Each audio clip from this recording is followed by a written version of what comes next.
ilgari biz yoshligimizda dandirak degan o'yin bo'lardi.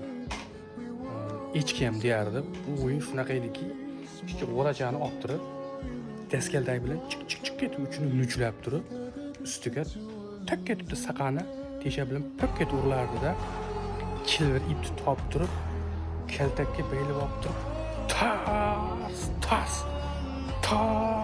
tars urilardi. Bechara ip uzilib ketay deb qanaqa zakoniy bo'lardi-da.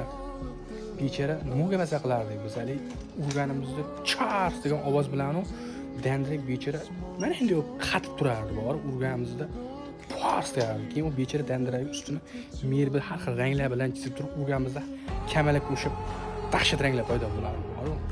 Endi hozirgi bolalar faqat uyda o'ynab telefon olib ketdi, boshqa narsa ham bo'lib ketdi.